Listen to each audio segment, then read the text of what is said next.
After the market got hit post-Fed cut, Apple's hanging in there pretty well. Joining me, Ben Bajarin, to continue and wrap and look ahead our conversation we've been having pretty much all year. CEO and principal analyst at Creative Strategies. Ben, thanks for being here again. Yeah, thanks for having me. I've been enjoying our tech and Apple conversations throughout the year, so I thought it'd be a good place to kind of wrap up and look ahead. Let's start with Apple. It was a great year for the company.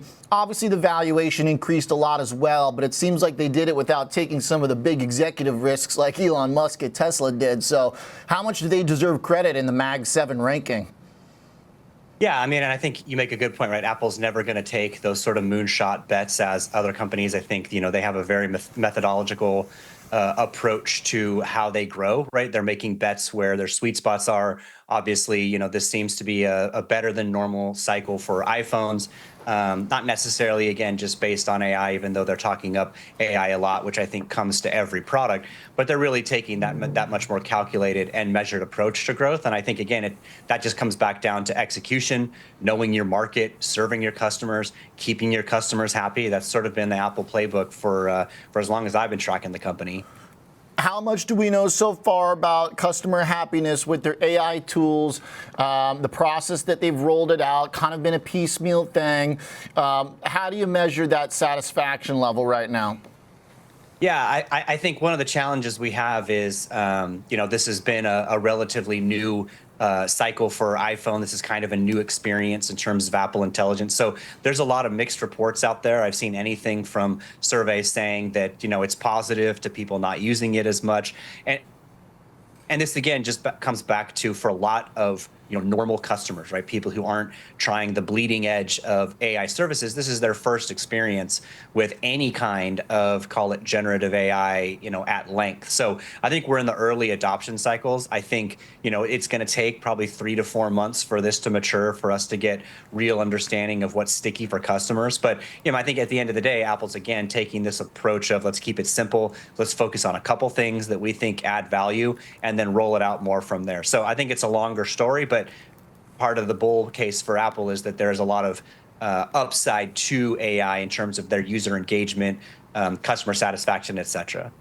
Is there a way to measure how much it's contributing to sales, how much it is as a like margin enhancement or a draw for the customer? Do we know how these applications and how the upcoming phone, we're going to see sales, right? But right now we don't know. Is there a way to measure kind of how this is monetarily impacting them?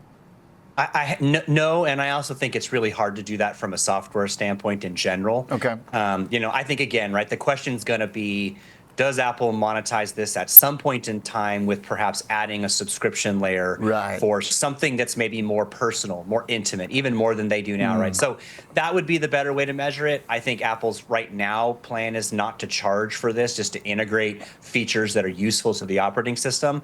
But I think if they do add some of those things that go deeper and can add a subscription later, that might be doable. But right now, all we can do is just track hardware cycles and see if there's any pull. And right now, the pull is just there's a lot of people with old iPhones that need to upgrade. Okay. About their relationship with OpenAI in terms of like cost of that licensing, is there any volatility in that, or is there enough now AI going around to where it's not going to hose them for costs? Yeah, I think we don't know a ton about the deal. I think it's actually, there's been some reports that they're not charging for that, or there isn't a fee. Oh, wow. Some have suggested there is, but I think this is a very different approach for OpenAI. And really, if you just look at what Google's doing with Gemini, it's really sort of a two-horse race for consumer attention between what Google's doing with Gemini and what OpenAI is doing with ChatGPT. Those are, at least from our surveys, the two most used services, as well as the most awareness. And so for OpenAI, it's just get more people using ChatGPT, get them stuck on ChatGPT. And that's why there's obviously Apple has a much richer deal with Google than anything they've got with OpenAI going, because OpenAI just wants scale. They want those customers. Now, again, over time, if there's obviously there's a way, if you're a subscriber to ChatGPT, you get more features in with Apple Intelligence than outside of the basic ones. But we just don't know what that conversion rate is. We don't know if that's a lead generator to OpenAI yet. Maybe someone will tell us at some point. But Apple relying on them to deepen the capabilities of both their multimodal AI features in Apple Intelligence and also some of the writing stuff and underlying features is a really good start. But much longer road ahead to drive adoption of these things. Okay, great answer. You got all the specifics there that I didn't know, and it's very helpful. By the way, you mentioned Microsoft, or excluded it rather, when you said Apple and Alphabet really leading on that front, and that stock is one of the few that's going to end the year, it seems, under its high. Did the Bing play for AI get lost behind? Yeah, I mean, Microsoft's play is really at the edge. It's really around Copilot. You've got an enterprise play for Copilot. You've got a consumer play that comes with, some with Windows, some as well with the Windows subscription. It's hard right now, right? When we talk about software and the broader spectrum for AI adoption, we're not seeing enterprises, for example, just deploy at scale yet across their enterprises. So you see a range of surveys from any number of CIO, CTO surveys saying that they have plans to roll out Copilot. Those are still in just project mode.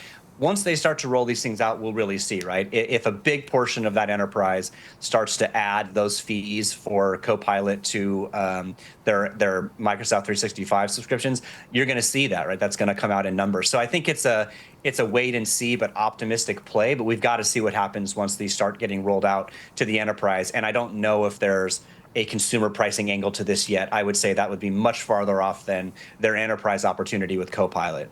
Okay, great. Thanks for that. Last point, Ben, on Nvidia. I kind of leave it for last because I feel it's the one with somewhat ironically the least amount of uncertainty around it right now.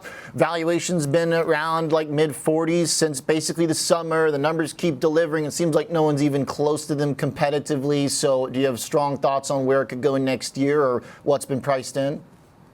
Yeah, I think you're just seeing the continued growth cycle for them. I completely am on board with that, right? It's just really about what degree of growth year over year they're going to have.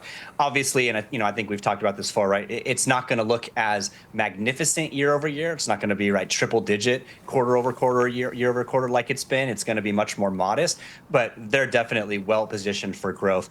One of the things I'll say about this stock that I think is actually super interesting is it reminds me, like my conversation with investors and the industry now reminds me a lot of early conversations I had with them at Apple, where it just felt like the broad consensus was they're just going to be disrupted by the next lower cost competitor.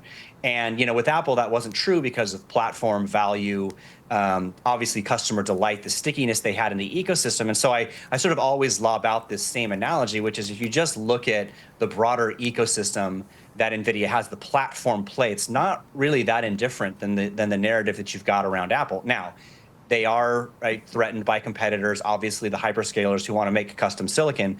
That's really the argument to be had, but that's a small part of the semi infrastructure spend coming over the next few years. A lot of this massive, capex that's going the next couple of years, and really huge numbers for cloud AI forecasts, anything from 300 billion to 600 billion by 2028, based on different ranges of forecasts.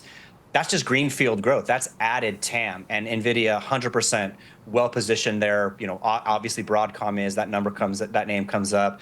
Marvell, and then even just Intel and AMD and CPU side. Those are really those players that are going to jockey and battle for this massive TAM expansion that we're seeing in data center infrastructure. All right, so a few others that might still be in the mix. We did learn that Broadcom was underpriced around its earnings, clearly. Ben, thanks a lot for the context and the thoughts. Appreciate it. Yeah, anytime. Good to see you. Have a good one. Absolutely. Ben Bajarin, CEO and Principal Analyst at Creative Strategies.